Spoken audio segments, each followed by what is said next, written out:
Good evening, ladies and gentlemen. Welcome to the south-afrifur podcast. That's You're us. listening to myself, Ivig Wolf, and Scratch, who loves to comment every now and again when I mess up the intro. Hmm. And our special guest for this evening is Arrkay Mark, who Hey guys. obviously, as you guys probably already know, runs Culturally Effed, which is a YouTube channel on YouTube. And yeah, I mean, recently also been nominated like three in different, in, like one category twice, Yeah. and a second category.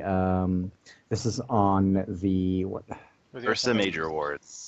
The Ursa Major Yeah, Award. we have 3 nominations in 2 categories. Nice. Mhm. We have one under Best Website, where we're competing against sites like E621, Furfinity, the Furries Writers Guild, WikiFur, and then there's us. And the other one, which is a new category, is Best Nonfiction, and we have 2 of our episodes under that. Oh, nice. Mhm. Double the chances. Double the fun. Or more likely, we're competing with ourselves, and so our votes will be divided. Ooh, yeah. Fair point. Let's watch these episodes. I wonder which one I like most. I like both of them. I can only vote for one. Which Yeah, so it's the 17 misconceptions about furries and the furry fandom. I figured that would be one. That was the big one. I had a lot of contributors on that, so like everyone's hard work gets to be like showcased on that too. Mhm. The other one is Burn Furs and How You Perceive Porn, featuring Feral Attraction and another podcast team. And that's an After Dark episode where we talk about adult subjects within the fandom, and that one was all about how we perceive furry porn. Yeah. I'd love to find out how one perceives furry porn without eyes. Anyway, I'm done. I'm gonna go leave. I'm going to go kill myself. I'm gonna jump off my balcony. Be right I back. mean, you could probably download a story and read it in Braille. All right. Yeah, stories. There are ways around this.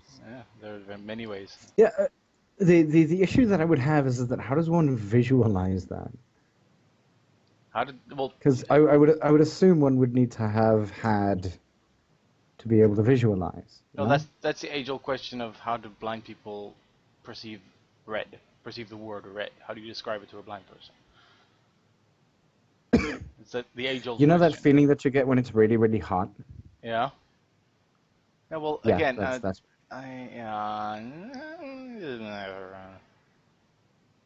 maybe. yeah, something like that. May the odds forever be in your favor. Yeah. Mhm. Uh-huh. So, I mean, like what? It's actually been a long time since we had you on here. Okay. It doesn't feel like it's been that long. It's I been don't pretty know. long. I mean, I know that you sent T-shirts to us at some point. Still Oh on god, its way, you apparently. guys haven't. Yeah, okay. Like it said, it might take us anywhere as far as June, and that's praying to the post office gods that it doesn't get lost on the way. I regret not doubling the price of the postage to get the tracking number. That's okay. You have to double that for a tracking number? Pretty much. What the fuck? Yeah. Yeah. Uh, And that's it. Like it doesn't like make it express or anything else. All it does is add a tracking number. double. So the I price regret for not tracking. doing that because of how far. Like you guys are getting the furthest far-flung package. I sent a couple out. I sent one to Sweden, a bunch to the States. Most of them went to the States, but Sweden and South Africa were the furthest far-flung ones. Nice. Huh. Who's in Sweden? Do we know them? Can you eat it? I don't know. I think it was for one of my Patreon patrons. Ah. Can you eat Sweden? You could eat Swedish gummy fish. We have some IKEA. Do I really want to though? But can you eat an IKEA chair? No, but they got some meatballs. They have like this awesome food court now. Everyone keeps going The on about entire- like, IKEA meatballs. I mean, it's like the stereotypical Swedish food, right? I don't know. Stop it. Then again, I suppose Meatballs? A Swedish meatball. Swedish meatball. I like literally I can't hear the word like Swedish and food without sounding like the Swedish chef from the Muppets. Like it immediately Yeah. pops into my head. Like there's no turning around that. English word is hurdy-gurdy, bro. So people. It sounds so. It sounds so. I'm done. Sorry. Yeah, sorry about You've managed to end me. that. Alright, back on track. Yes, the Swedish meatballs. Okay, so obviously, like you've done a lot of things since the last time we chatted, and obviously I try to keep busy. you're up again for that award. Like I mean, again, like when we think about who you've got to compete against when it comes to like best website or anything like that. I mean, like Flera E621 makes things a little bit difficult, doesn't it? Yeah, the nomination is really what matters. Like I'm not really expecting to win these because last time I like they do release the polling results, so I know how many votes I got for the best website, and I believe Fur Affinity still took it, and followed by E621, because that category includes galleries, archives, and directories, as well as blogs, which I believe what Culturally F counts as. But with the new category, with a much better chance. But from my perspective, having two is like a bad sign because that means all of our votes, which could have potentially gone to one video, are now going to be divvied up into two. Even if I have a feeling the majority are going to go for 17 misconceptions, but there's still probably going to be quite a few votes for Burn Furs and how you perceive furry porn. So we'll see. We'll see. It's the first time this category is being launched for the Ursa Major Awards after some pressure from like Dogpatch Press and some other like nonfiction blogs that wanted to sort of create a space for the nonfiction furry stuff that we make about ourselves, more or less. Yeah. So. In respect to that, do you think that we need more categories in like for the Ursa Majors? Yeah. I guess I would want, like, for me personally, I think there should be like a video or short form video or short film, because they have short fiction and they have best motion picture, best dramatic series. But Culturally F doesn't quite fit into those, and a lot of other furry YouTubers don't quite fit into those. Yeah. So it'd be like video blog, but like they cover pretty much everything else. They have illustration, magazine, game, comic strip, graphic, story. Yeah. So I don't know if more categories is really what they need, but maybe just better to find their present categories, maybe one or two others. But I think nonfiction is a great place to start for this year. Yeah. No, definitely. I think there was an article on this that I agree with, that there should be like best fursuit or fursuit maker or fursuit performer, because that's one of our art forms that's unique to our fandom that I think should be celebrated with this sort of award. How that would be dictated, or like how people would submit people to be nominated, I don't know how that would go. Is the other thing, right? Like, I mean, obviously it has to be a suit that was made that year. Or like the suit maker, maybe. Like it has to be like the whole company gets nominated, and like they produce high quality suits constantly. And like as for performance, like people might take that several different ways. If it's like just like how they present their character, like Telephone, or if they enter all the dance competitions, like some others. So yeah, I don't know. I do think fursuits need to be represented in the Ursa Majors in some way. I'm not sure what way, because I don't run an award organization. So that would be a tricky thing to sort of navigate. But I think it's not really represented, and I think it's one of those quintessential furry things that should be. Yeah, I mean, like recently we obviously spoke to Fred Patton, and I don't actually think that we got around to that kind of questioning. Scratch, tell me if I'm wrong. I don't think we did. Like, fursuiting, I think, was one of the things that sort of went by the wayside. question-wise. Yeah, but well, not necessarily fursuiting so much. At least the question is it's less about fursuiting for me as it is, other forms of votes. I don't think we actually asked that or got around to. Yeah, I don't think we did. Oh well. Mm. Maybe another time. Yeah, I mean, there's always another time with Mr. Patton. I hope so. I say this. But yeah. Mm. Yeah. Have you ever spoken to Mr. Patton? I can't say I have one-on-one, no. You should. It's definitely a very interesting conversation. Oh no, he's an If you incredible guys, person. yeah. I mean, like if you're looking into possibly doing a piece about, I guess possibly the old guard. You can probably call them that. Mm.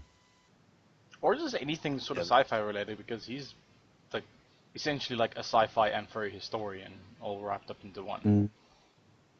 That's relevant to my interests. Yeah. If you can get him on the horn, he's a hoot to listen to, honestly. He's a hoot and a half. No, seriously, like, Sorry. yeah. I know it sounds dumb, but he's like legitimately like really cool to listen to. No, it was very, very interesting to actively speak to him. It was like, I mean, again, gushing aside, of course. I mean, not like you're not interesting to speak to or things. Well, I guess we'll just have to get him on now. Goodbye, guys. Yeah, I know. Like, obviously, we'll just randomly find a way to get him on here while you're still here, so we can all just speak together.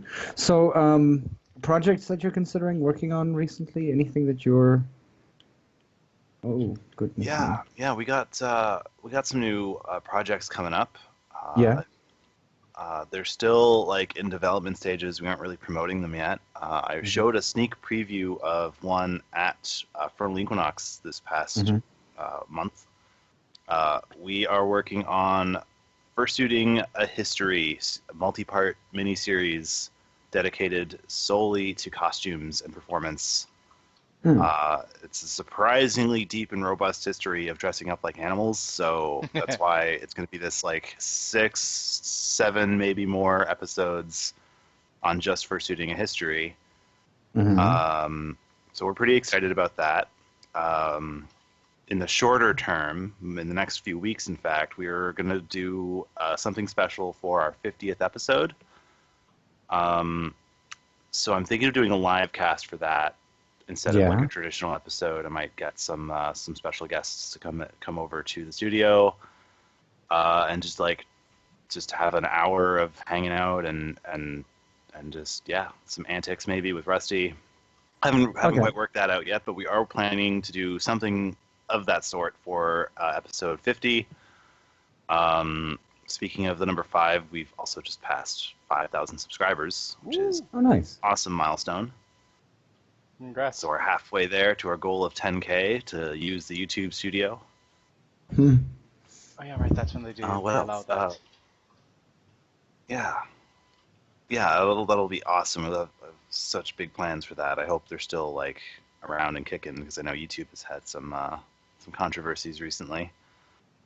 Yeah, PewDiePie and so on and so forth. Yeah. So but then again, it doesn't really affect us, does it? It's not really. No, I'm talking more about the PewDiePie thing certainly doesn't help, but a bunch of their advertisers have pulled because they aren't satisfied with how their algorithms are putting their ads in front of like really racist videos. So that happened, and there was something else. Anyway, so they've been having kind of a rough time lately. So it's gotten me an underbite, really thinking that we ought to move on to another platform. Like, we'll still be on YouTube and upload everything onto YouTube still, but like we aren't so sure about having all of our eggs in the YouTube basket per se if YouTube were to suddenly collapse overnight. So we're also looking into like expanding out onto another platform, like maybe VidMe or Fullscreen or Vimeo, just somewhere else to find culturally apt other than YouTube, so we don't have to completely rely on YouTube. What else? Oh yeah, so I've messaged you about this, Ivik.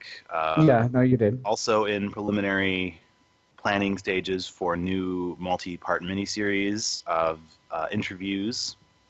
So ages ago, Ivik and I were pulled into a project with our good friend Pawdcast for a podcast idea he had in the style of the popular American podcast, This American Life, where there's sort of a topic and they interview like 4 or 5 interesting characters that they find out in the States about that topic, or they're themed in some way.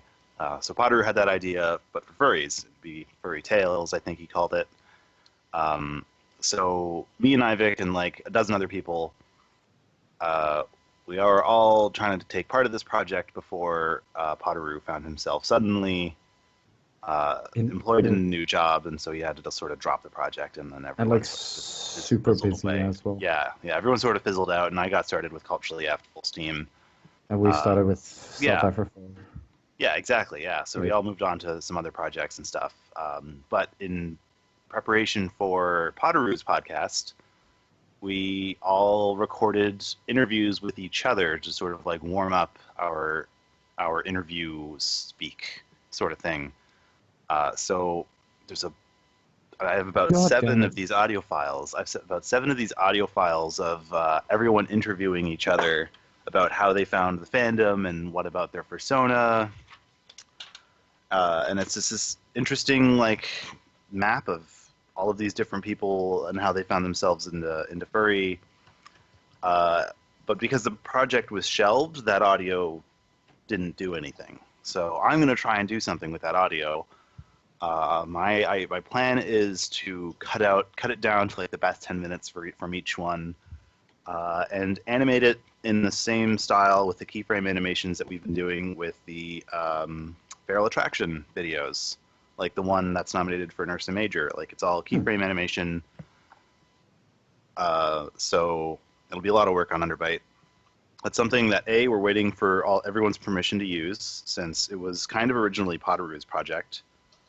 I got his permission, and I sent out a mass email to everyone to try and like alert, like, hey, I want to use your audio if that's cool. So I'm still waiting to hear back from everyone on that. And once we do get all that, Underbite's going to start making the art assets, and then once we have the art assets, then we're going to start promoting it and letting people like know on a wide scale, like, hey, we have this new show coming up, all about discovering the fandom.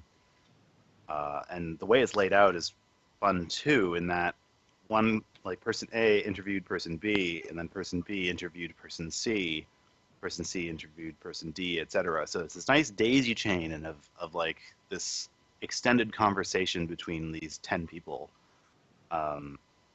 Though one thing I might change is I'm considering like recording our own interviews as well for when we run out of these 7 interviews, and trying to include some more voices from the fandom, including a female voice, a person of color's voice, because I'm pretty sure everyone whose audio we have are all male and all white, and that's not really representative of all furries. So get some other voices in there, just make it more diverse and more representative.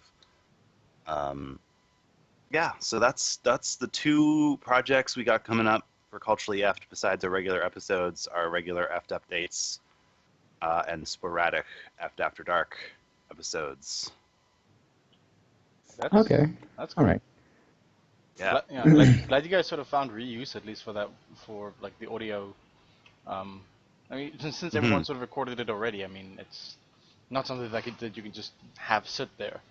It sounds exactly. Yeah, it's just I managed to like save it onto my Google Drive, which is how I still managed to keep a copy of it. But I know everyone else, most of everyone else, like deleted their version or like lost it on an old computer or something. So I got lucky in that I got these interviews still, and there might still be 1 or 2 straggling around with some other people who didn't upload it to the Google Drive.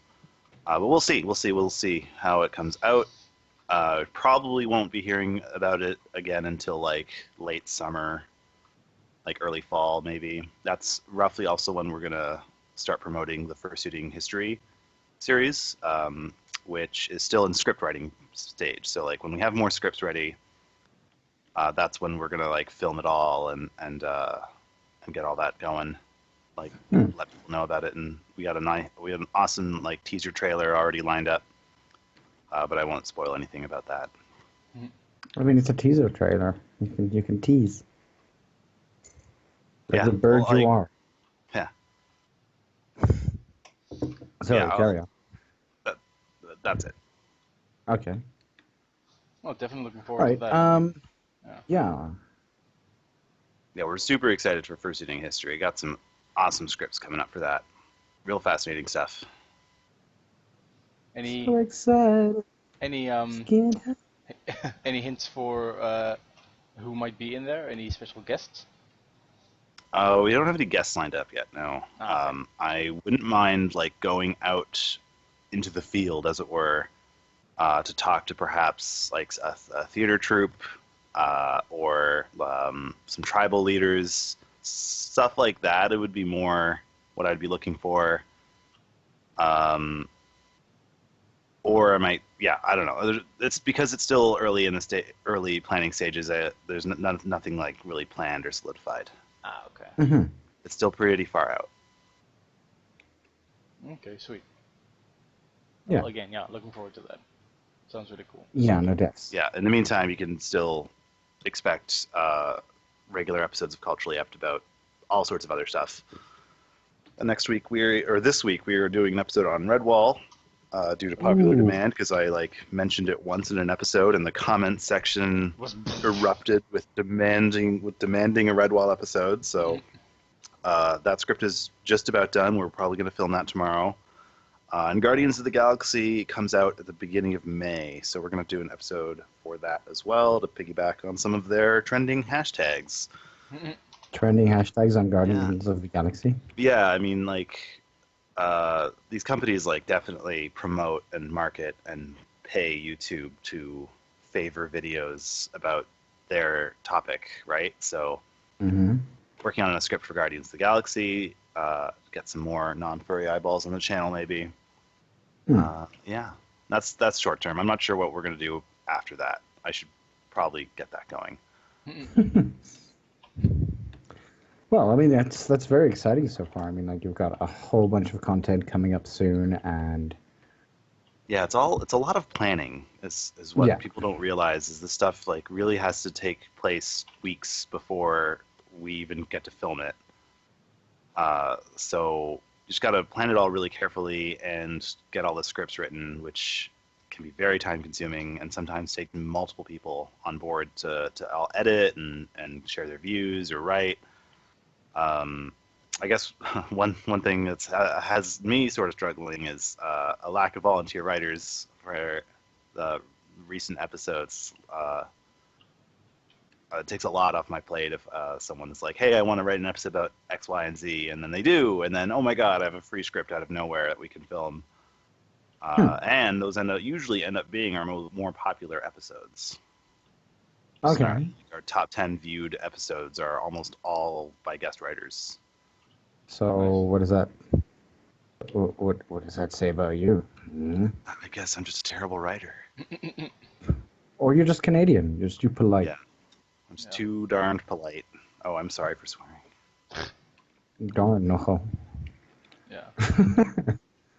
All right. Although you do have the dulcet tones of your voice going for you.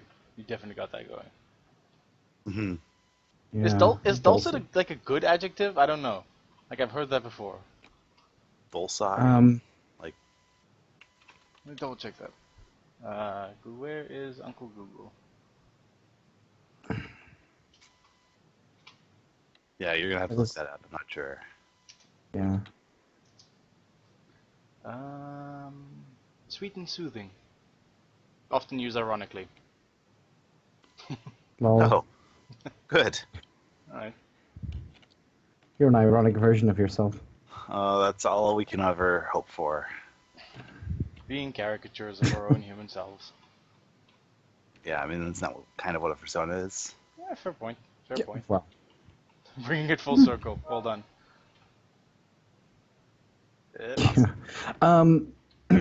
Obviously, what's it? Personas is up for Ursa Major as well. How do you Have you watched Personas yet? I have not. No. I got good reviews though. All right. Yeah, I should probably get on that and probably find a copy of that. Not too Yeah, same. difficultly, or we might just have to buy it on iTunes or something. Mm-hmm. Yeah, that's been homework for me as well, and I've skipped on it. I feel bad. Feels bad, man. Yeah, I mean, like, I've seen so many like journalistic and documentary stuff about the fandom. Like, I'm not sure what like new information I might get out of it. Like being so entrenched in the fandom already. Yeah. Fair point. Well, I mean, like at the end of the day, there's some, I wouldn't necessarily call it harsh, but there's some commentary about, certain people in the fandom, how they are portrayed or how they portray themselves, and I think to an extent, maybe I don't know, maybe it's sort of a reaction, I guess, in one way or another. Mm-hmm. I'm not sure. I haven't watched it yet. But I did read a review on it recently that says, actually pretty good, show of what the fandom is like. Mm-hmm. I mean, think it was done. It's such a complicated, like, social group. Like, it's hard to fully summarize in like one documentary, even if it's a feature-length one. Like every last little nook and cranny of the fandom, because it's so diverse and everyone is in it for different reasons and. It's costume performers and these artists and these writers and this whole other subcategory of like podcasters and video makers now. Yeah. Yeah, like it's so hard to encapsulate that, right? So that's kind of why I enjoy being on YouTube, because I can just make a series of shorter videos and then sort of string them all together, and then you get a really broad sense of everything the fandom's about. One 5 to 10 minute video at a time. Yeah, As opposed to trying to contain it all in like an hour and a half or something. And in that same sense, also, it's kind of like, I guess, Metal Headbanger's journey in its own way, where you're kind of selling your media, selling it now as a movie or anything like that, selling someone's perception of your community to you, because you're there, or people that were there. It's I like the premise of it, but on a I guess in a corporate sense, it kind of sounds weird, doesn't it? A little.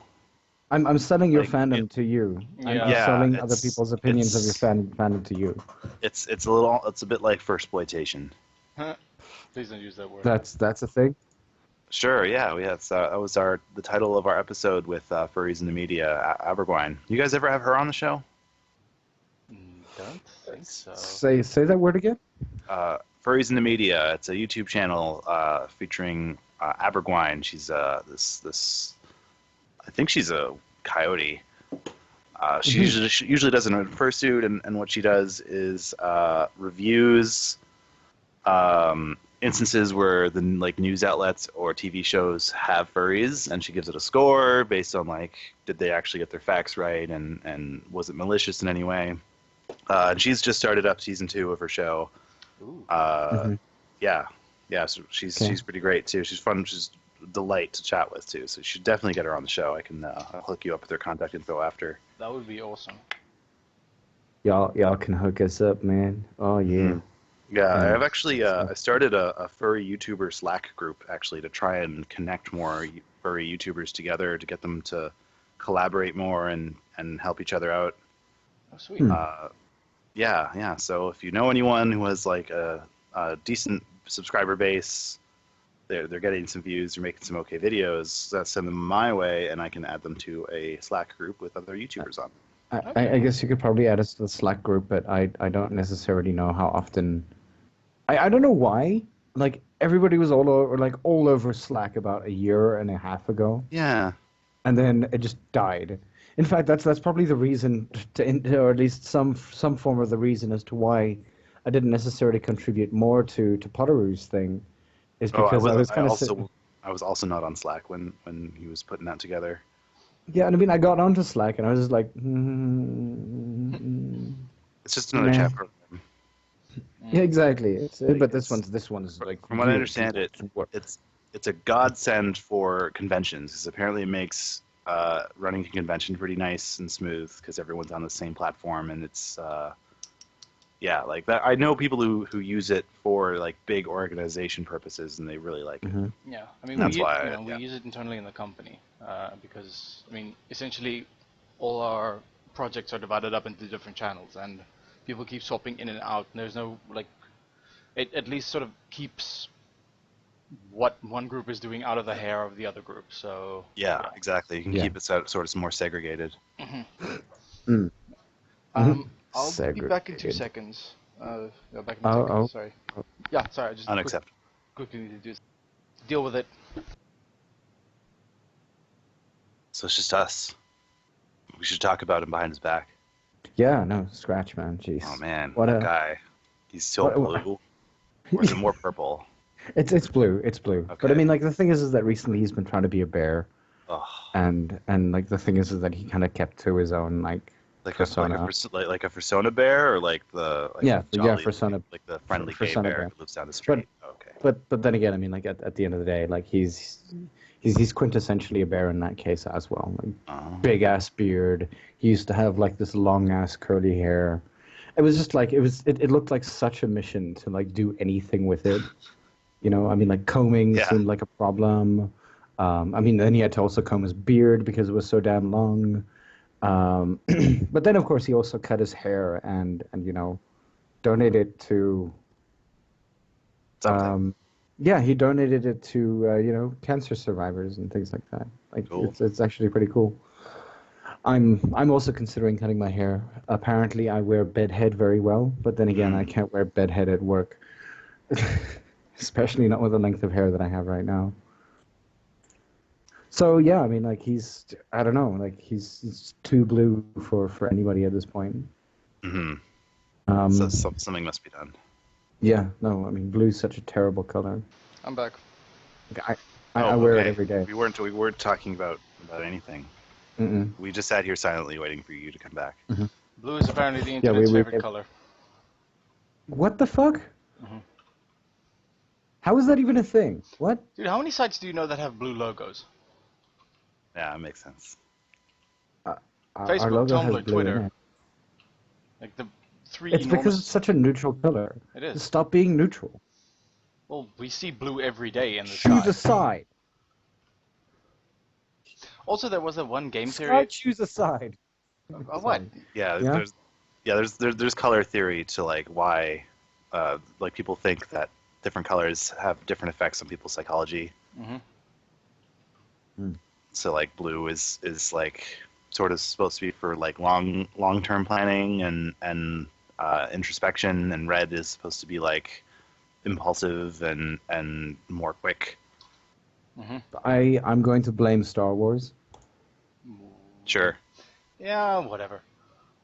It's color theory. I mean, there's also a SciShow Psych episode all about that too, and that was pretty fascinating. In that, not enough research has really been done to prove any of this. Well, I mean, It's one of those things.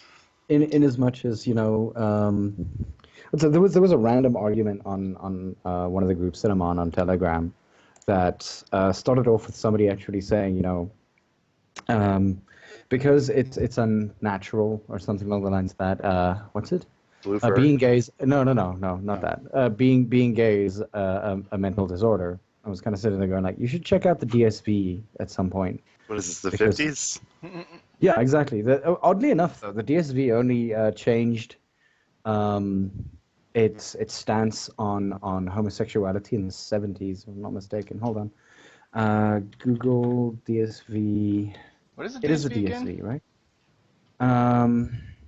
It's the mental DSM. Sorry, it's the DSM classifications Okay. of mental disorders. Okay. Homosexuality, DSM. Yeah, let me find out. History of psychiatry and homosexuality. LGT. 2, 4, 6, 8. Who do we appreciate? Kingsley. Kingsley. Anyway. For the longest time, I thought it was Kingsley. No, that's wrong. I'm on the Kingsley scale, but honestly, like we have a what's it? We have a drink here called Kingsley. Mm-hmm. So, Kingsley, Kingsley. What is Kingsley? Kingsley's like it's a cheap knockoff of Coke and all the other things, but it's far cheaper than Coke is at present. Okay. Sigmund Freud.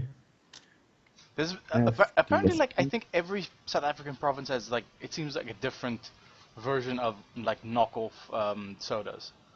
Like Cape Town has Jive. In the Eastern Cape, it's predominantly Twizza, and up there it's something else. Yeah, we have Kingsley. like Royal Cola, and like Kirkland and some other generic name brands. Yeah, the DSM changed its stance on homosexuality in 1973. Ah, okay. There you have it. Mm-hmm. Know your history, folks. In the same sense, it also, decision occurred in the context of momentous cultural changes brought on by the social protest movements of the 1950s to the 1970s, beginning with the African American Civil Rights Movement, then evolving into the women's and gay rights movements. So 1973 became not a mental disability. So that's always interesting. Well, when did the sort of speaking of that kind of stuff, when did the UK government pardon? Was it Oscar Wilde or Turing? It was Turing. Alan Turing. It could have been got Turing. his pardon like pretty recently. Yeah, like only a couple, like 2013 or something. Like, yeah. That was very recent. They sort of like made a big public apology and sort of like revealed a new statue or something, and gave him a post-mortem pardon. Yeah. Sort of make up for the fact that their crazy mental health system drove him to suicide. And they essentially like chemically castrated him as well, I believe.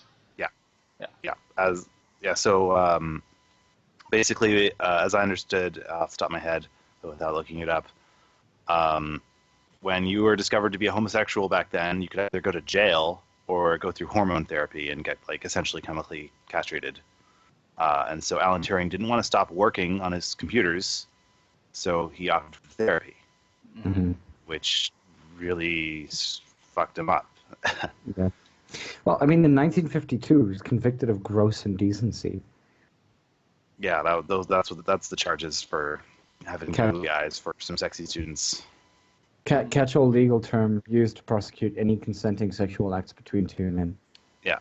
Gross indecency. It's the privacy of my own damn home. No. There are articles out here that say that what's the word? Pardon is wrong. He shouldn't have been pardoned. Well, of course. There are always going to be people like that. Don't die on us. Sorry, hold on. There's a button live on on south-afrifur. Ivik dies. that would be a zinger. I'll make for good TV. Good radio. Great radio. Just imagine. All you hear is coughing in the background, and you're kind of sitting there going like, yeah. Speaking of great radio and dying, just as a heads up, we are not going to be online next week. Just saying. Yes, that is a thing because of the Easter weekend and everything like that. There are people who need to go to other places. We won't necessarily be doing an interview next weekend, but we will probably, because I'm a sucker for punishment, be doing music on that Sunday evening. Okay. Yeah. Well, why the hell not? I wish you well for it. Yes, I just again sucker for punishment. I like doing music though. Then it's not actually, I punishment, have a lineup of like really, really silly songs. Hopefully for this evening, coming up. Most of them coming from Tim Minchin. No, nice. I just saw one today. Really good day on the internet. But I think that's ADHD. an awesome song. Yeah. Yeah. I just heard that today. It's great. I obviously like the song "Goat." Oh yeah, yeah. That one is on my playlist, our anthropomorphic animal playlist. Hmm. Oh, that was the other project we might do this summer. Is we might do like a furry musician playlist. Oh, nice. Yeah, so last time it was just any video that had animation or fursuits of animals. So this summer we got to go out and do another like scouting trip to see where we can film out in the world, and maybe do another run of more strictly fandom focused musicians. Come to South Africa. We have cookies and Cape Town's milk pretty. and the exchange rate is favorable to you right now. Very favorable. Oh yeah. But try us in about 3 weeks when what's it, Fitch downgrades us as well. Ugh.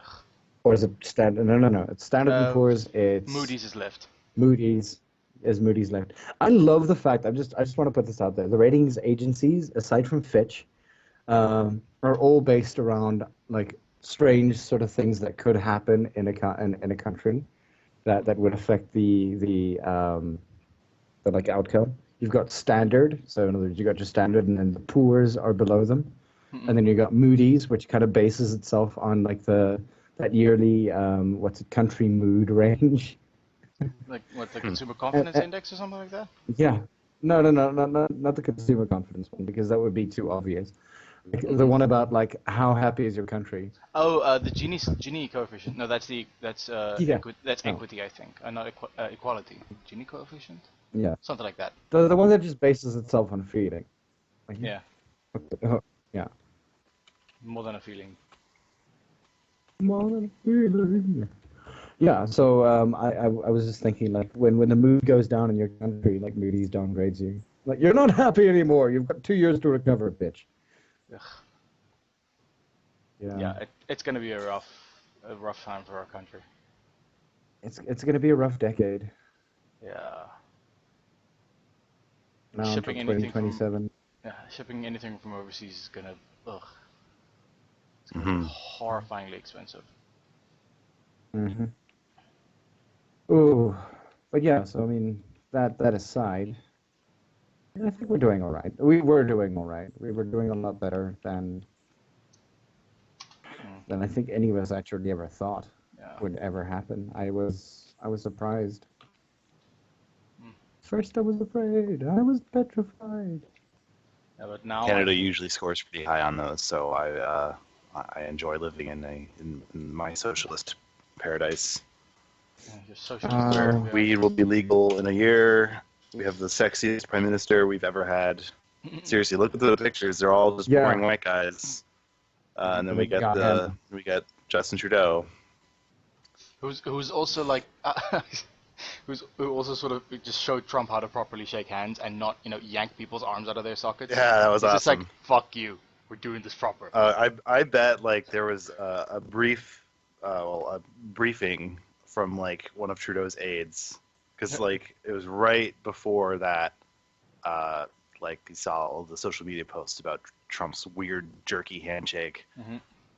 So I bet some aide was like, "Oh, by the way, Mr. Prime Minister, make sure to like brace yourself for Trump's insane handshake."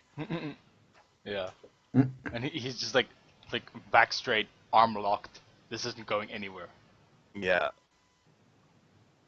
But yeah, you can see so many sort of power moves in how like Trump carries himself. Yeah, this is gonna spiral out of control into a Trump conversation. I don't know if we really want to do that. Yeah. I was just gonna comment about like Trudeau, who has this like really sort of like upstanding, back straight sort of like he's not trying to threaten anyone. He's just like trying to meet you halfway, but like still be confident about it.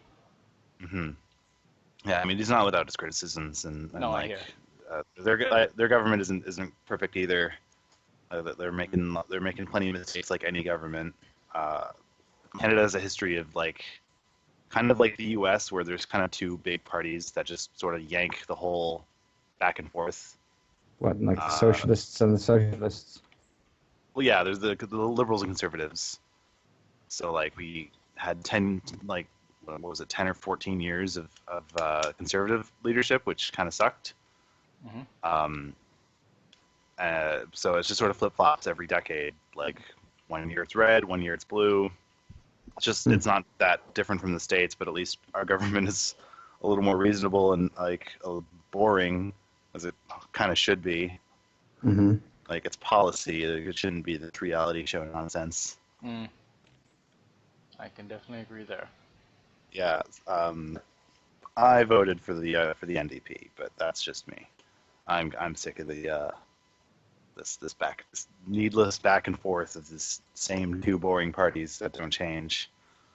At least the Liberals are a little closer to my viewpoint. Anyway, Those damn Liberals. All right. Yeah. Team Liberals. Clowns in Congress did it again. What a bunch of clowns. I think enough politics for now. Yeah. That'll spiral out of control if we don't stamp that out now. Yeah. Mm-hmm. Because believe me, there's a lot to say about politics in this country right now. Oh my god.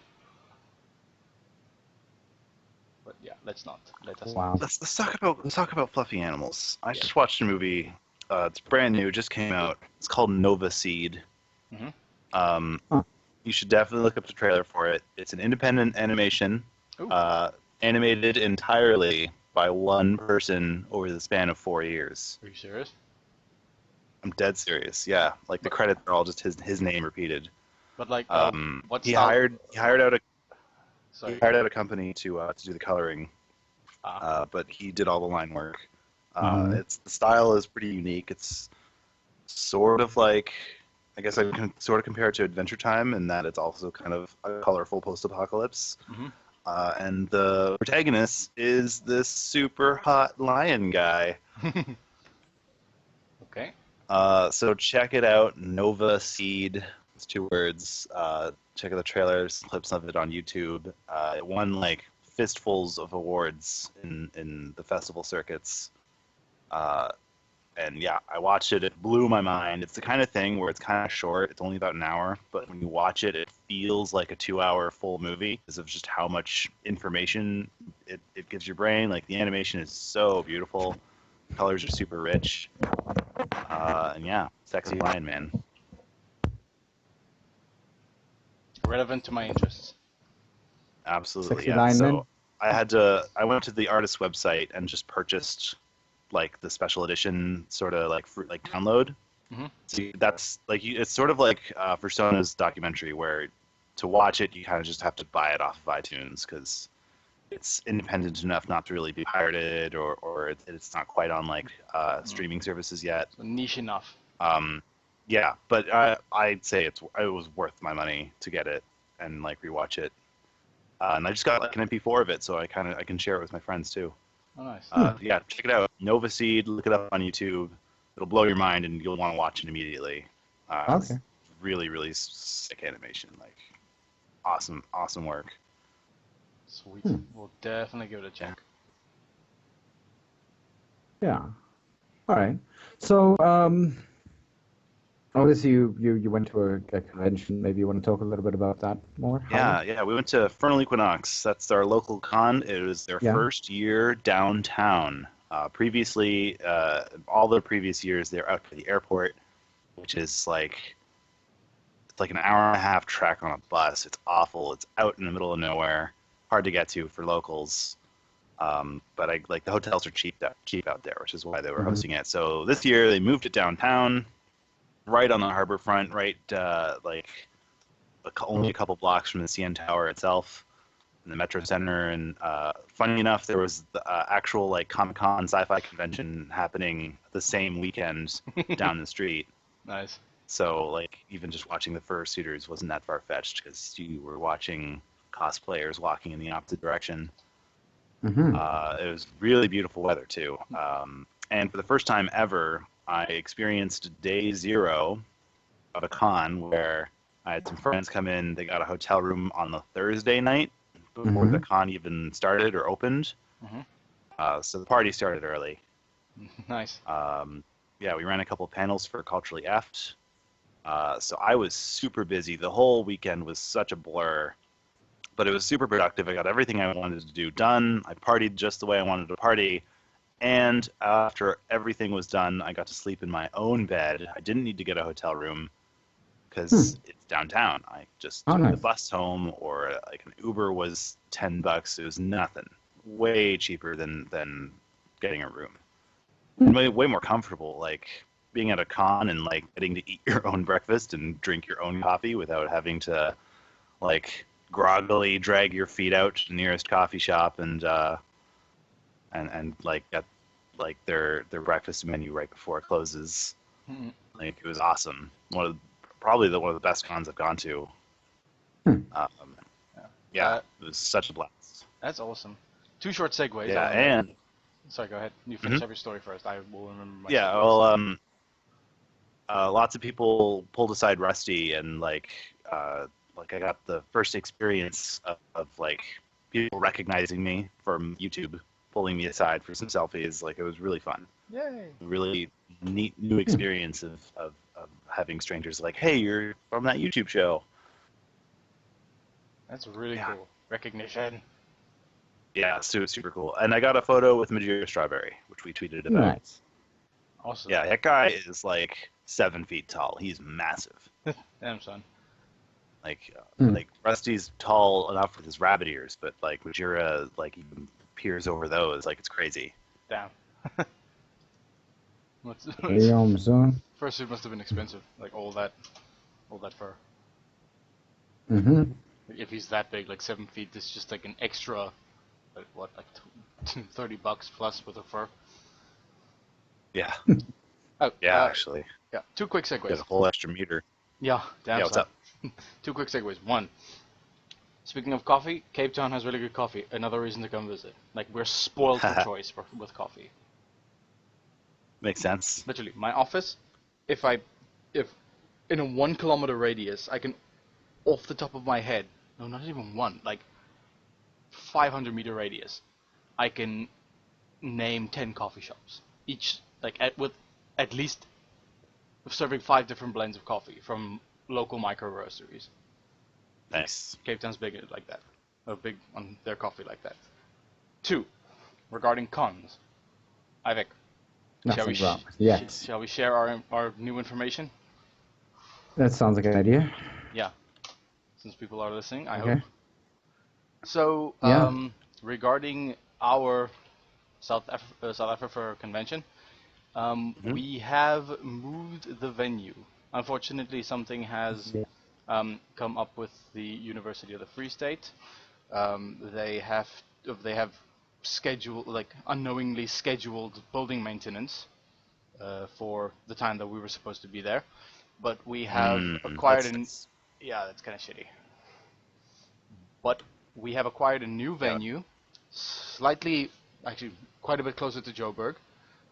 It's about 75 kilometers from Lanseria. Something like that, yeah. Yeah. It's pretty much Pretoria. Yeah, the Magali's Retreat, I think it's called. Yes. Yeah. So if anyone who is listening who has either not received an email or has received the email and is thinking about like sort of changing their reservation or changing their booking because of like an inability to go because of the new location, please contact us via the website or via any emails that you've gotten from us, and we can organize sort of try and look for carpool options, or at the as a last resort refund your money. Yeah. I mean, there are a couple of interesting options that we can sort of consider at this point, which hopefully it'll help that these become more optional as soon as we get there. But yeah, we do have a couple of options that may be available to us depending on a whole bunch of other things, but mostly, it's just a change of venue, and it's really not. Would we say it's our the new fault? venue? Well, the new venue is in pluses Pretoria. about that? Oh yeah. Like, does it have a pool, a workout area? Like, does it have there's a pool, great garden for photos? No workout area. But there is like pool, jacuzzi. It's sort of nice and isolated for like there's not going to be like students or campus security or whatever strolling around. Which was a major issue. Yeah. Still like proper bedding. It's not a campsite, right? It's like bungalows and stuff. Mm-hmm. Yeah. There's function hall. It's sort of, wouldn't say out in the boonies, but there is sort of some natural splendor around. So yeah. Yeah, we get the unexpected change like this. You just gotta focus on the positives. Yeah. Yeah. No, we really are. Like, believe me, we've had our fair share of detractors. Yeah. We're just trying to sort of, that's the thing. yeah. We're trying to sort of stay upbeat. This is like it's a change, but it's a good change, I think. Yeah, no, you're right. It's definitely that. We're trying to stay as positive as possible with this. I know that there are a couple of people who have noted some or other issue with this. Some people obviously aren't able to come now, whereas there are a lot more people who are like, oh no, yeah, we can definitely make it now. Mm-hmm. A bit So of a it's- shuffle of like who's able to go. Yeah, it's kind of a give take at times to be able Yeah, to 'cause sort of gauge that. I remember you were saying the community is kind of divided between Cape and Joburg. Mm. So like I kind of like you just sort of have to decide on one or the other, unfortunately, and the other one either has to make their own convention or just put up with the travel. Yeah, that's Yeah, really, like I mean, we do plan to Especially like what's the word? if you get it Move going the- like move a the couple con- years in a row, like it'll eventually build up its steam, and so it doesn't really matter where you're hosting it. Like people will make the trek if it's popular and if it's big enough. that's well. The that's thing what is we're hoping that, for I mean- again. Go ahead, Ivik. Thing we're hoping. we do intend to try to possibly have a floating con. Oh, between yeah, the that two could work major too. cities. Yeah. Which is something that we are looking into. But I mean, again, That's not like, a bad idea, especially like as you're sort of feeling out where everyone is and like where everyone can travel to. Like that's not a bad idea. the issue is that I mean, like, you can have it one of them. You can have it in one area, and then you can have it in another area. But like, it has always been the exact same argument the entire time. But if it's not going to be in my town, then I'm not coming. You know. Yeah, I think that's kind of foolish, and I wouldn't worry too hard about those because, like, especially if they once they log onto Twitter and see how much fun all of their friends are having that did make the trek, then they're gonna regret not going, and then they're gonna go next year. Yeah, well, we hope that's the case, and I mean, again, like much like Pottery was talking about, like his over 18 policy at Feral. Feral. We also have an over 18 policy, and I mean, there are a bunch of people who already like said, "Oh no, but I'm 14. Can I come?" No. And some people There's a reason get for the confused. policy. Yeah, some people get confused between, say, because we also have a local Gauteng fur camp that's been going for the past 3 years now, and it's gotten a lot of fun. But that one is not, you know. All ages. Sorry. Just give me a second. I can't breathe right now. All right. Button. I can't find. There it is. Yeah, I think like there's definitely like bonuses to having it 18 plus, right? Like you don't have to worry so hard. Insurance will be less. But as it grows, you might want to expand on that and make it all ages and sort of create a separate space for those 18 plus events and discussions and stuff. So that will have to be a transitionary thing, I think. But especially as you're starting up, I think it's okay to have it 18 plus, especially if you're depending on how loose you're gonna get, you're gonna take it. Yeah, because like a lot of furries are under 18. Yeah. Like one thing I've noticed, especially at cons here, is there's a lot of teenagers show up. A lot of confused parents also show up, but they also have to buy a ticket. So Yeah, because I mean, adult supervision is obviously absolutely necessary, and they do need a guardian. And I think we're just of the opinion that nobody really wants to be pinned down with the moniker of guardian of the mini furries. Um, and I mean, you say that like there are a lot of younger like furries out there and things like that, and it's good that they are out there, but it's that sort of thing where you're not allowed to drink, and then they go and have a drink anyway, and you're going to go in like you're going against con rules, and then they complain about you being stringent on the rules that you guys like literally put up. And you're going like, what? It's kind of annoying. No. I mean, it's there's a lot of sort of legal framework that is just easier for us to fit into if it's not, at least for now, we keep it over 18. Yeah, well, like, if it gets popular enough, you might have to just open that up and let people come in with parental consent forms or whatever. Yeah. Otherwise, they're just going to get fake IDs and sneak in anyway. Yeah, fake IDs are expensive. It depends on who you know and where you stay. It depends on how much money you have. I mean, like depends how good you want it. It's a lot. 2.5. No, depends again. Although I would prefer to just do it like properly. Apparently these days you can do it through the bank. Like some banks actually give you the option to sort of skip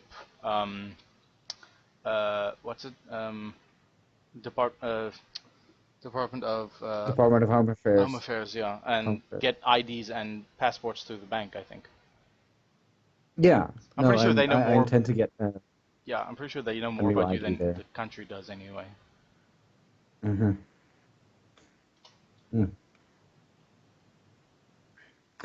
Yeah, I mean, like, and it's always interesting to meet new people. Weirdly enough, sort of weird little segue.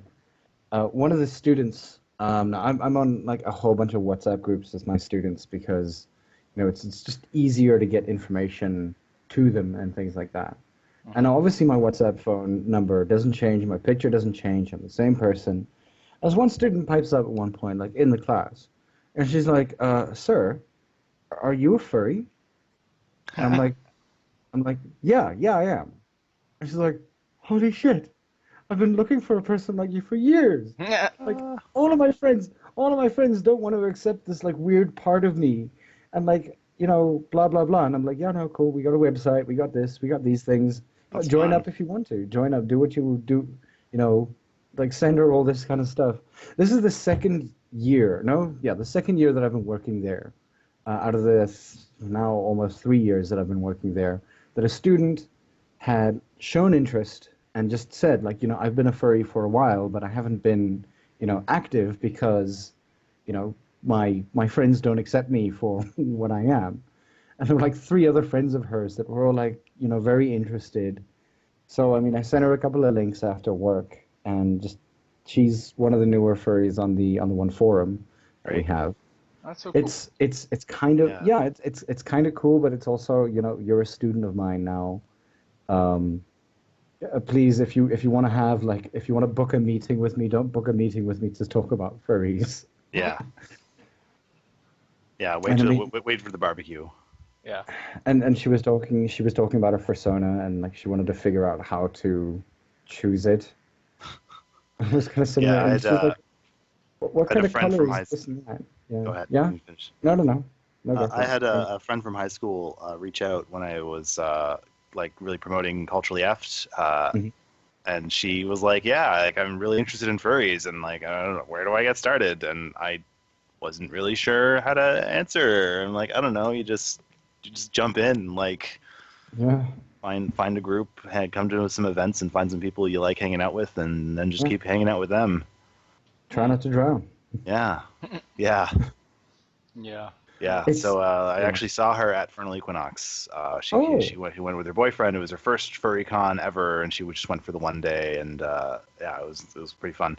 I think that might be a good video at some point, like Furry 101, welcome to the club or something like that.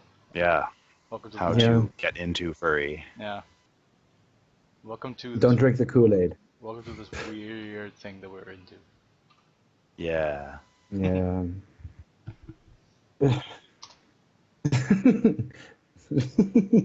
Should be like a watch out for list sometimes as well.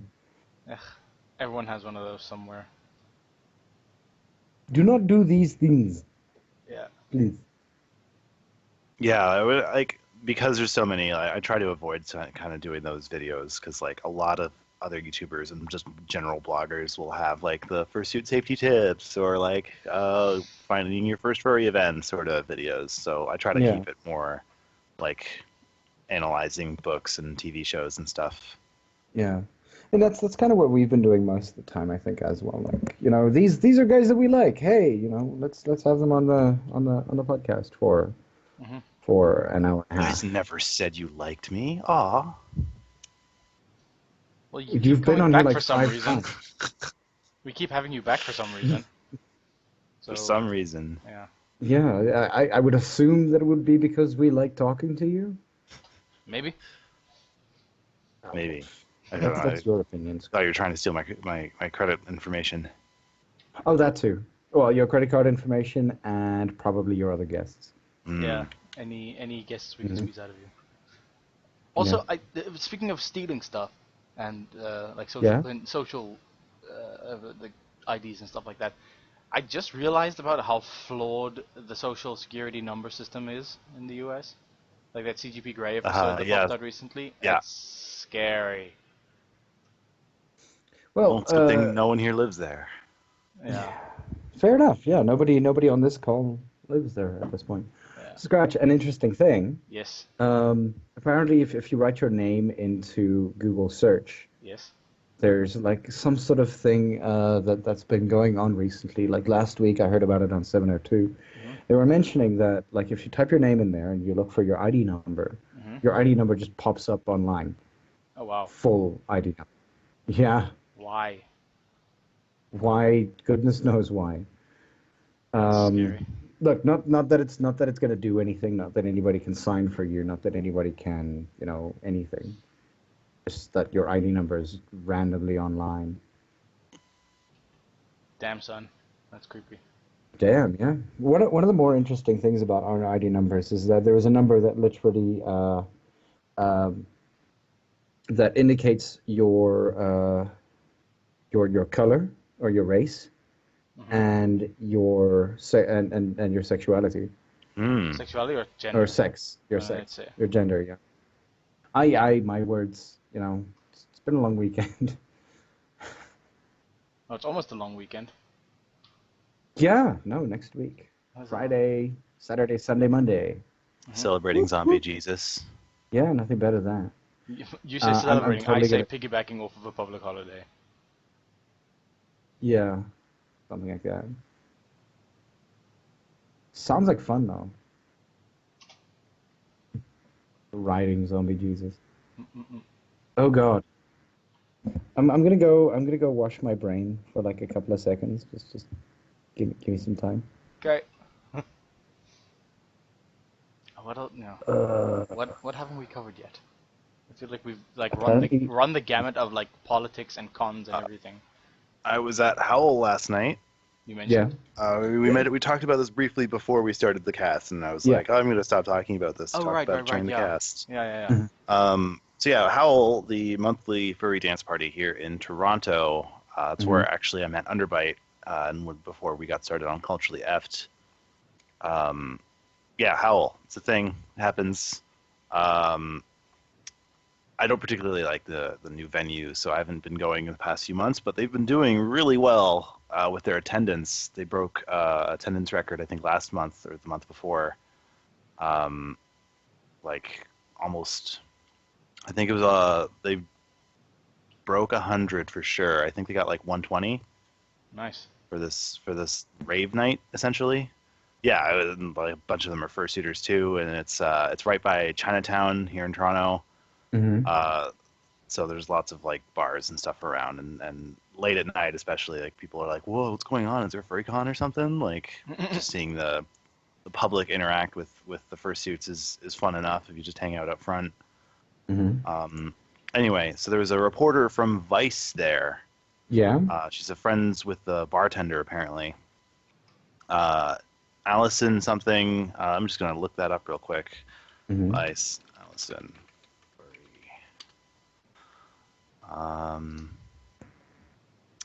Let's see here. Allison Tierney. Yeah, this has got to be her. So I'll send this to you. I'll send this in the public chat. So this is an older article. This is the one where she interviewed the IARP. Yeah. So she actually has a handful of articles on the furry fandom. She went to FE and interviewed some furries there, and she's done some other ones as well. So she's active. She's digging around in furry, and right now they're working on a longer documentary, I guess, for Vice. Mm-hmm. I'm sure Vice probably has some channel or show that it'll appear on. And yeah, she was chatting up some furries with her partner or maybe her photographer. I'm not sure who her friend was. At Howl last night, and they might come over to check out my studio and give Underbite and I an interview. That would be pretty cool. Yeah. She's really nice, and all of her articles are very respectful, and we had a very nice, pleasant chat. Learned a bit about her and how she found about furry. She used to be in the rave scene, and so when she comes to dance parties, she was telling me sometimes she recognizes people. Oh, I know you from those raves in the early 2000s or something. So there's a bit of crossover from her life, I guess. Yeah, it's pretty cool stuff. Yeah, and I noted a lot of articles about furries these days are written in a way that assumes its reader knows what furries are, which I think, for the larger conversation, the global conversation, it's a huge step forward for furries in that we no longer need to have a 3-paragraph introduction about what furries are. Now it's only a few sentences at the beginning of the article, and because they've covered it so many times, they can safely assume that most of their audience are going to know who these talking animal people are. Yeah. Yeah. I thought that's good. It's pretty neat. And that most of these things are at least done in sort of a, like you said, a respectful way. It's not look at these weirdos. Yeah, this is interesting. It's a big shift. The big shift from the early 2000s when the CSI and all these cringe articles on furries and these weird groups, this weird social group that shows up at conventions and or dance parties. And it's becoming more of a cultural piece instead of the weird fringe piece. Yeah. For these news outlets, and it shows just this big shift that's going on right now, and hopefully we stay on that track. And really, what this is sort of edging towards is normalization of furries, at least within media. Yeah, the liberal media. The liberal media. This is the future the liberals want. Furries riding the subway. It's not openly. It's not like the subway's ever really been, a bastion of normality. Yeah. Yeah, well, sometimes it could be. Sometimes it really isn't. I never hold my breath for that kind of stuff. It's weird though. American subways seem to be this, or I don't know, European. Yeah, let's call it first world subway riding, or train riding, or anything like that. Always seems to be this kind of cultural adventure that you go on when you go inside one of the trains. You're like, what am I going to see today? I'm going to see some guy randomly singing and then banging his head up against a door, or some dude that's super drunk at 12 o'clock in the afternoon, or these kinds of interactions. And yet you ride a South African train and everybody is it's like being Britain again, where everybody avoids eye contact as much as possible because you really just don't want to you don't want to disturb the people around you, because that's just wrong. and everybody tries to sit on a seat that nobody else is using. And if you've got friends, you all try to like group together and take up as much space as possible, so that nobody joins you. And I mean, like you kind of sit there going like, no, that side of the chair is for my bag, and it needs the entire thing because it's a living being, and it's actually quite fat. It's kind of worried about its weight, that kind of stuff. But like it's so sort of different. Like you see all these subway people in like Europe and in America, and again like first world places, and you're going like, not going on a subway there. Probably not even going to take a bus. I'm going to walk or Uber. It's fine. Yeah. And here it's just like it's completely different. It really, it's. I mean, the worst thing that has probably happened to me on a train is I was pseudo mugged, but not. Okay. Yeah, I was on the train and I was chilling out and I was just minding my own business. Was actually gonna go. Just give me a second. Button. Yeah. The Sorry. trains. Okay, go ahead. Yeah, no, it was just a cough. I was trying to get rid of it before. I'm beginning to find a way to actually hold on to it before I actually like. And it tickles. Any case, so it was on a Friday afternoon. It's like the 5 o'clock train out from Stellenbosch, and like yeah, Friday afternoon train, like one of the last ones, like the 6 o'clock train, and you're kind of sitting there going like, okay, no, it's cool, but there are these people who are hopping off from another train onto your train, without actually going through the gates and stuff like that, and you're kind of going like, okay, this will be interesting.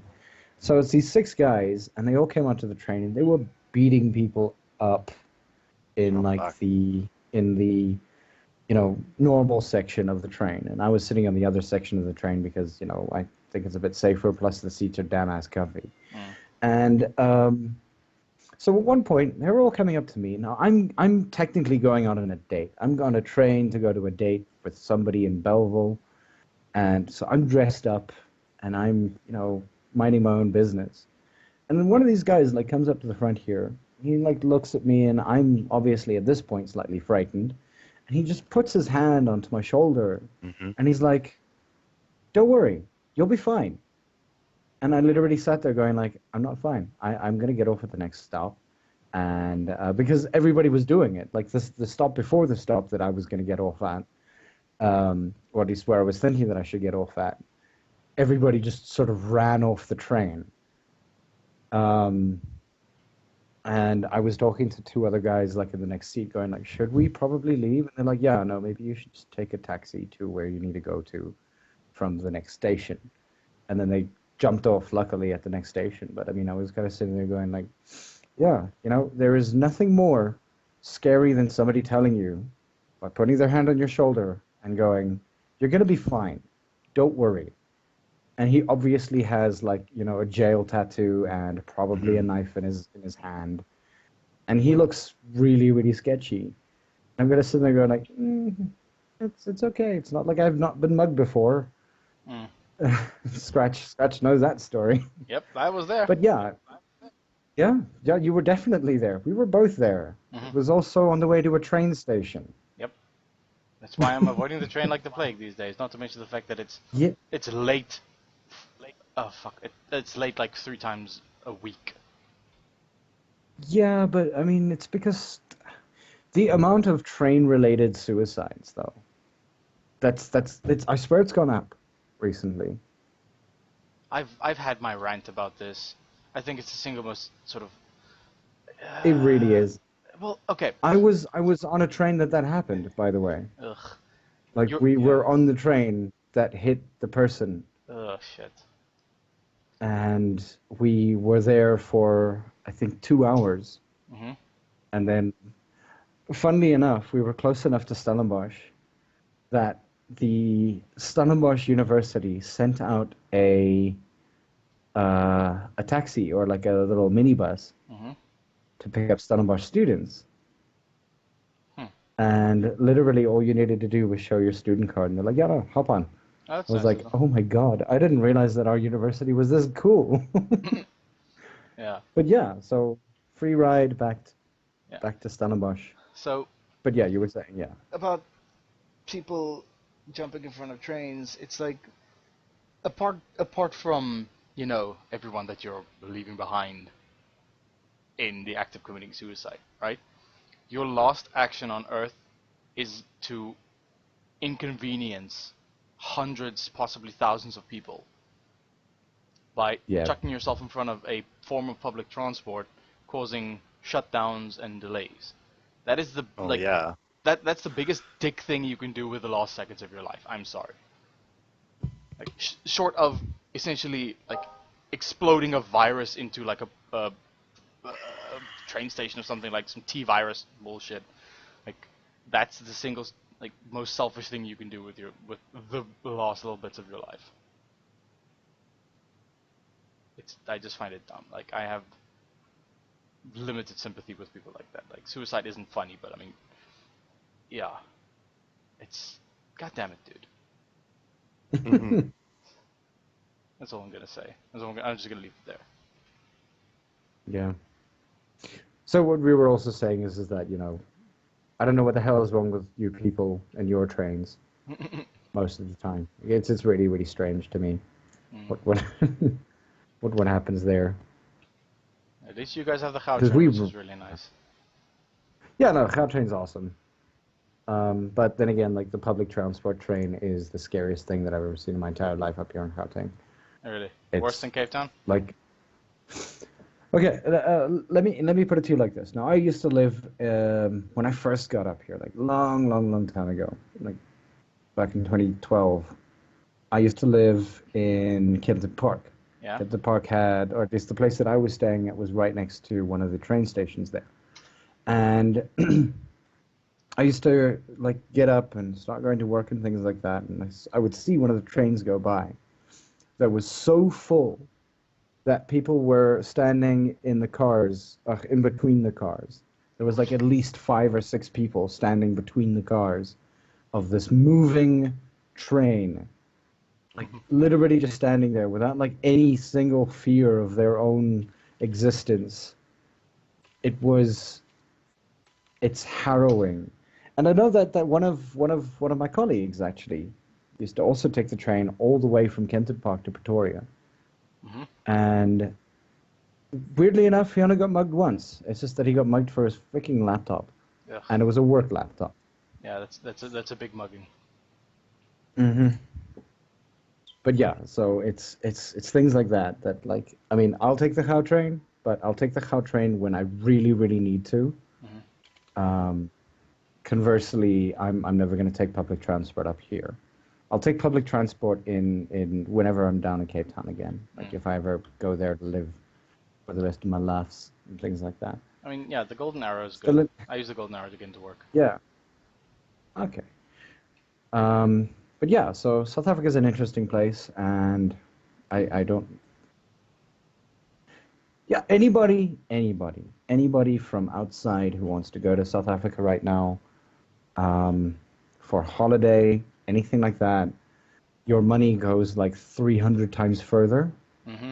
with the current like exchange rate. Yeah. Like, okay, let's take some average like things that you would buy on your day to day. Let's say, Arrkay, what That is? should be sponsored by Tourism South Africa or something. We'll do whatever we Yeah. can to promote that shit. Like, what does the average cup of coffee cost for you on like a day? For What is me? it- for you? Yeah. What does a cup of coffee cost? So if I were to go out to a Starbucks or there's another Mhm. coffee shop opened up by me recently, the generic like drip machine coffee is like $2.50. Starbucks is like $3. Okay, Is hold on. the- Canadian dollar. Is the Canadian Yeah. dollar? What is the Canadian dollar worth to the US dollar? Checking now. It's 10 less. rand 27. Okay, that's good. It's $25. Yeah, that's So about $2.50. that's about on par. Yeah. Well, no, drip coffee is actually cheaper. Like espresso coffee. Yeah, like it's Cappuccinos. Yeah, and like stuff is an 25. espresso is like going to be like $3 or $4 here. Yeah, for $3 us, or $4. it's about 25 rand, which converts to about like Yeah, $2.50 for like lattes and shit. How much? Okay. How much would a full Burger King meal be? Oh, I don't know, like $8, $10. Like large, I don't know when I can't recall the last time I've eaten at Burger King. That's 82 rand. Like you can buy a full meal here for like 65 rand, and that like converts to Decent money. $6, $6.33. Yeah. Cost of living here is actually kind of cheap, but like the rand doesn't go far It overseas. really is. Like how much is a bottle of Coke that side? Like a 2 liter or what? Gallon? No, gallons. Do you get gallons of Coke? We use the liters. Okay, good. Welcome to the SI system. I would say like when they're on sale, it's like $2. Like, Yeah, that's about right. That's a bit cheap. But that's on sale though. Yeah. yeah, like regular price is probably like $3.50. I'm not sure. I don't drink too much soda. But yeah, cost of living. Milk then? Yeah, long story short, cost of living is kind of cheap here. Yeah, and like it's higher in Toronto too, right? So if I lived in a smaller city, even like outside of Toronto, it'd probably even be a little less. Toronto is particularly expensive. That's true. I mean, like, but then again, like in our major cities, like prices are actually pretty regular versus our smaller cities, towns. Yeah. There's a real difference. Like, what you pay in a In fact, a small town would probably be more expensive, if I'm not mistaken, at times. Yeah. Also depends what the store is, because some places just plain charge more for Isolated. stuff. Yeah. Yeah. But like things like a pack of cigarettes here would cost, at best, for a relatively cheapish pack of cigarettes, you're probably looking at 20 rand, like $2. I don't smoke, so I don't have the faintest idea of what cigarettes cost. Yeah, well, to those of you who do, 20 rand, not even, two Canadian dollars. Yeah. Or full pack of 20. I know that it's really expensive in England, from what I've heard. You're looking at scratch, if I'm not mistaken. You're looking at around about.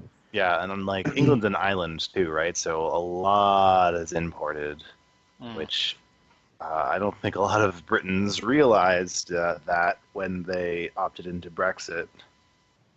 Lol. Yeah. That's a pretty big import economy, and if you cut off all of your trade ties, then who the hell are you going to trade with to get all of your goods? Like, they really shot themselves in the foot there. Yeah. Well, technically, and I mean, like, in that same sense, like, are they going to close down the Channel Tunnel? No, I don't know about that. It's just going to be like. I don't think that. Yeah. Show your passport. Like, it's like a border crossing. Like be crossing into Canada kind of thing. Yeah, I did see an interesting headline on why this one opinion article writer guy thinks Scotland should join Canada because like Ireland and Scotland are considering leaving the UK because of Brexit was such a bad idea. So like Scotland and Ireland might break off from their British ties just to either join back up with Europe or just stay independent or whatever. Could be real interesting in the next few years. I don't see why they would join Canada though. That seems a little far fetched. Like why wouldn't they just become their own nation? Yeah, like some sort of I don't know, a Commonwealth of the ex-Commonwealth kind of thing. Yeah. The article is basically saying like we live in a digital age now where borders are kind of meaningless. So like in a digital economy, like it's not an absolute necessity to share a border with someone or be geographically close to someone to sort of like join into their union. And even stuff like people recognizing that almost like ages ago, because the idea of the Schengen visa was specifically made by the EU to be sort of like just reduce border confusion and just be like, okay, we're all good, just sort of just follow the they rules. all share. Yeah. Yeah, they all share like a common cultural ancestry, even if they don't speak slightly different languages. They're all romantic based, and yeah, I'm pro EU because I think it's worked wonders for a lot of their countries. Yeah. Maybe not Greece, but Some other countries. Greece, however, I think they might actually be better off if they didn't have that kind of. yeah. Well, Greece lied about like their debts or something, which got them into a lot of trouble and ended up with their huge financial crash. Essentially, that's what it is. They lied. They were untruthful to the EU when joining about their situation. So they sort of dragged the UN and the EU in with them. Yeah. How dare they? I'd love to visit Greece. I'd like to visit Europe in general. Like, on my top of my bucket list is what's his name? Going to see the Northern Lights. I could do that in Canada too, like far north. Yeah. Yeah. You don't even have to go that far. I mean, probably nowhere comfortable, but. I mean, there must be some sort of town that makes makes some tourist money off of. Oh, for sure. Off of the Northern Lights. Must be well, one of them in Canada. I don't necessarily think that. I don't know. I wouldn't necessarily agree whether that'd be a good idea to make money off of a natural phenomenon. The Lake Niagara Falls. Excuse me? Niagara Falls. Dude, like Niagara. No, but I mean not that one. That one's right in the sky. Niagara Falls. You obviously turn that into a something that helps you pay for nature and conservation and things like that. But the Northern Lights, literally in the sky. What are you gonna do? Well, the same thing. Tell somebody to not drive there? Limit light pollution, dude. Yeah. Yeah. In Canada, like the biggest city you'll get north, it would be like Edmonton. They actually have a furry-con I'm considering going to. Oh, cool. For A. Like, nice. Yeah. Other than that, you'd probably have to go to like a smaller town, like on like the specific type of time of year to go see the Northern Lights, like Churchill or something, or all the way up to Nunavut. Not much else to do up there, though. All the way up to where? Nunavut. The Northern Territories, like Yukon, Northwest Territories, and Nunavut. They're the very tippity top of Canada. They're in they're not quite provinces, but they're still under like Canadian jurisdiction. Like they're in a weird, like hybrid sort of political state. Okay. But yeah, that's where we probably go to. I hear Yukon is nice though. It's right next to Alaska. There's nothing better than being close to an American city. Is there really that much going on in Alaska? Probably not. Yeah, random politics. Yeah. Random politicians. What's her name? Oh, yeah, what's her face? Yep. I forgot her face. Starts with a P. Sarah Palin. Yeah, Sarah Palin. Yeah. Okay, so that's 9:34. On that political bombshell. Well, on that political Palin. Kill me. Calm down. Your time will come. Oh yay! Now I've got Iron Maiden stuck in my head. I'm gonna play that first. Okay. It's Wicker Man. All right. I haven't listened to Iron Maiden in like forever. Yeah, like Iron Maiden's older stuff is absolutely. I'm gonna be playing Iron Maiden like almost, not exclusively. I still want to play some engine. Almost immediately after the intro song, which is oddly enough the one that it's freely available on the internet on a site that isn't paid for at all. But there's it literally, I don't know how long it's been allowed for, but it's I don't know, I think it started in 1992 and it's just like this skeleton website with like old 1992 graphics and things like that. I think I know the one you're talking about. Where like you get music from there, like from exclusively by furries, and like one of Matthew Evil's first songs, the one about being in the muck. Oh right. Yeah, it's on there. I'm like super happy to always play it because it's fun. Everyone's just like loving Matthew Evil stuff. I haven't heard a single song of his. Yeah, listen to the podcast. Listen to the music. Cool. We have like a little ecosystem of musicians now at FE. Yeah. Pepper Coyote and Foxamore were playing a show. Well, actually, Foxamore couldn't make it to FE. He had a wedding or something. But they did play a show on the following Wednesday at a real venue, like out on one of the Music City's like destination venues, Lee's Palace. You guys saw the Scott Pilgrim movie or the Scott Pilgrim comic books? I did see the Scott Pilgrim movie. I love both of them. It's where he fights the first evil ex-boyfriend is inside Lee's Palace. So I got to see a furry concert there. One of the stops of we call it the Scott Pilgrimage, which a lot of those monuments now are being torn down and replaced with condos, so you can't really go on it anymore. But yeah, Lee's Palace, where he fought the first evil ex-boyfriend. I can't remember the character's name. Anyway, yeah, I got to see a show with Pepper Coyote. Yeah, Matthew Patel. That's right.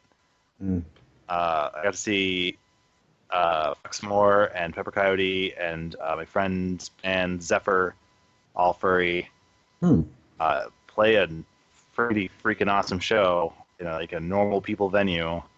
Normal people venue.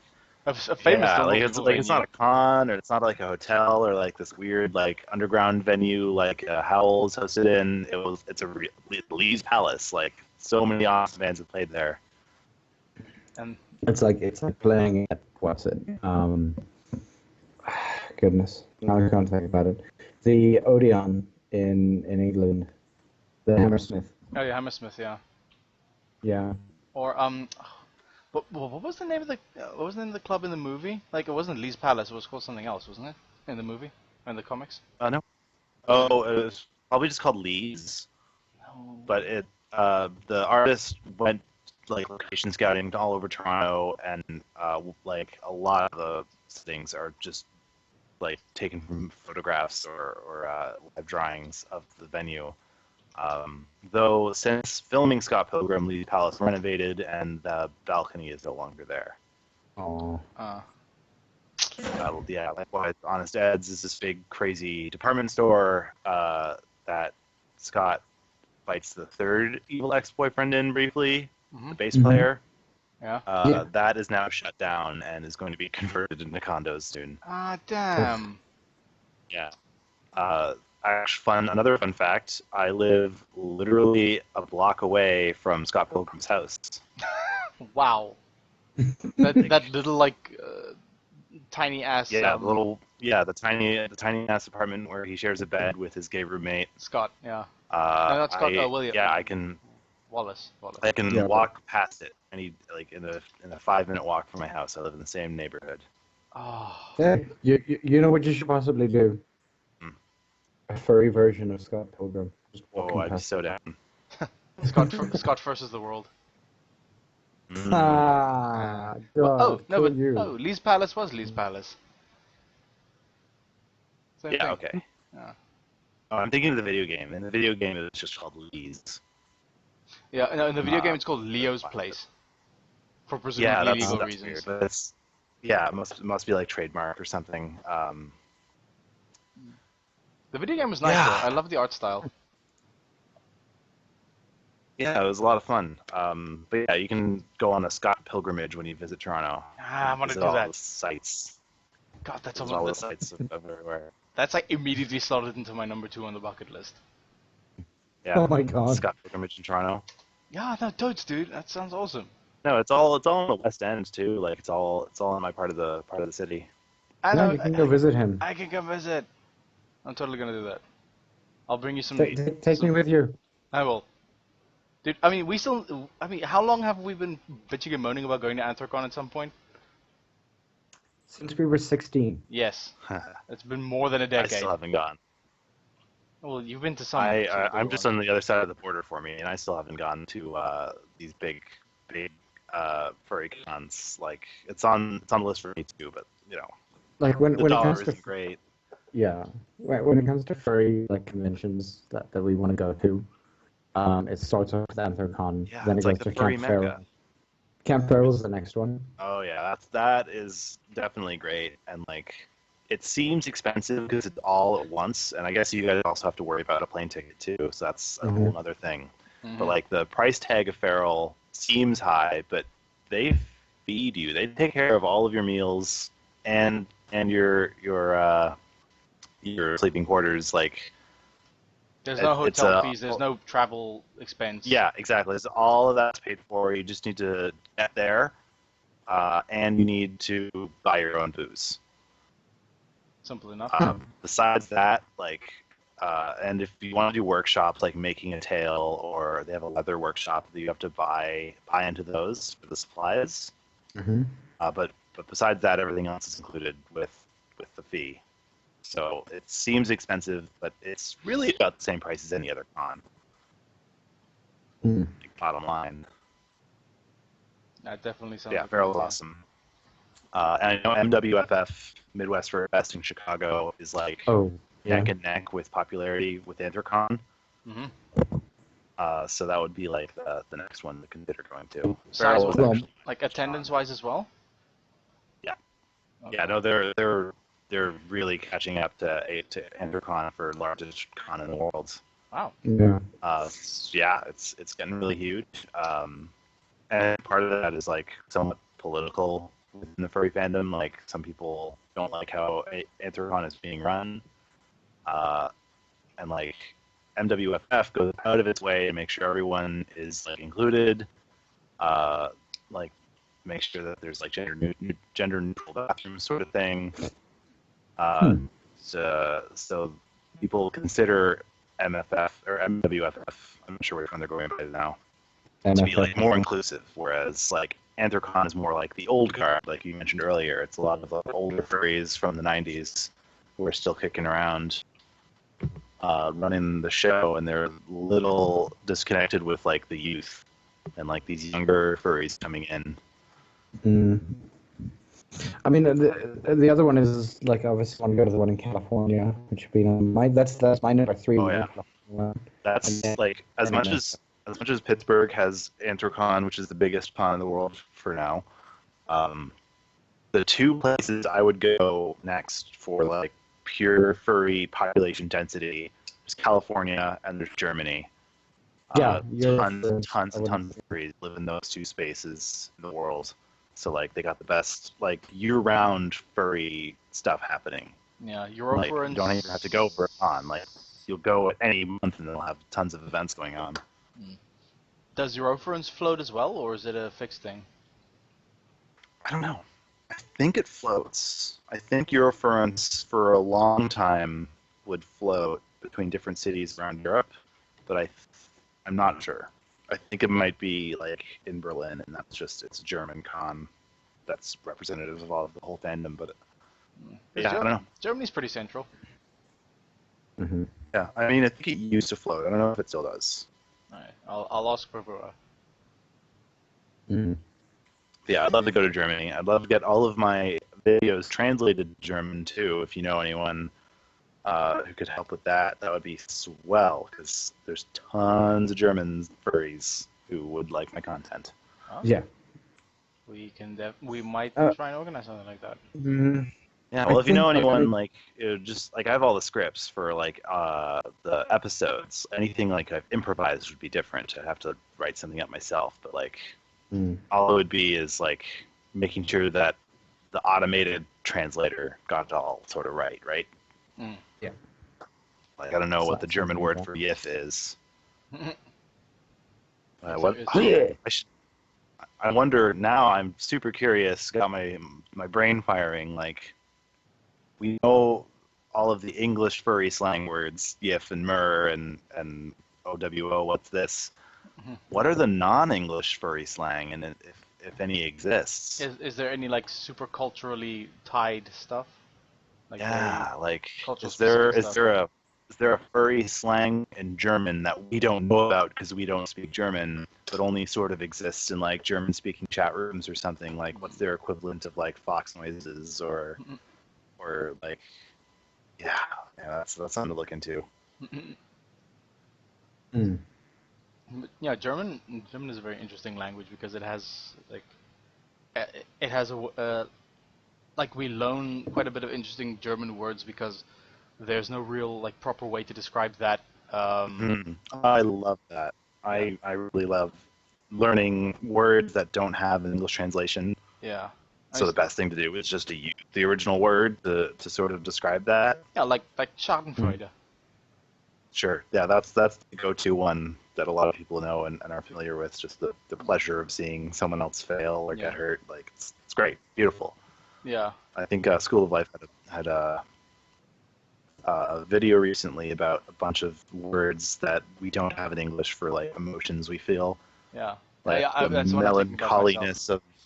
Yeah, like there's a word for like the melancholy you feel on a rainy day that we don't have a word for that. Like, it's great. Weltschmerz, is it? I guess I don't know. Yeah. Like a lot of German is also just compound words. They just sort of mash a whole bunch of words into one. Yeah. Mm-hmm. Alright, we've been running over for quite some time. Yeah. But this has been awesome. Like, thanks again for coming, Arrkay. Yeah. No problem. Thanks for having me, guys. Make sure everyone who's listening goes to youtube.com/culturallyeft and subscribes, because we're halfway to our goal of 10,000 subscribers to use Toronto YouTube Studio, which would be so much fun and ridiculous what we could do with that. Just think of the power. Think And also go to the Ursa. Yeah, think of the production value, exactly. Mm-hmm. Also go to the Ursa Major Award website, ursamajorawards.org, and vote for Culturally Aft. Yeah. And we'd actually like to thank the people who've been listening, or at least have been on the chat areas and everything like that. KKZA on First Stream, Arrkay, you're there too. Bravura's been listening, Das Porky, Amelon, Arrkay.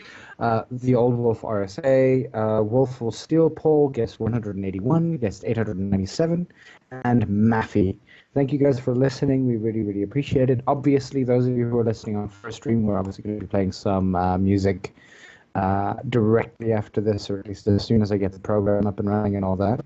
Obviously, if you guys want to put through requests, go to furry.fm, click the little play button on the top of the page, and you'll be able to hear mostly metal, some rock, probably a little bit of a Tim Minchin as soon as I can find some of his songs. And yeah, otherwise, I hope you guys have a great evening. And yeah, you too. I almost called you Tempo for some reason. Arrkay. Yeah, thanks for having me on, guys. Anytime you want, just hit us up.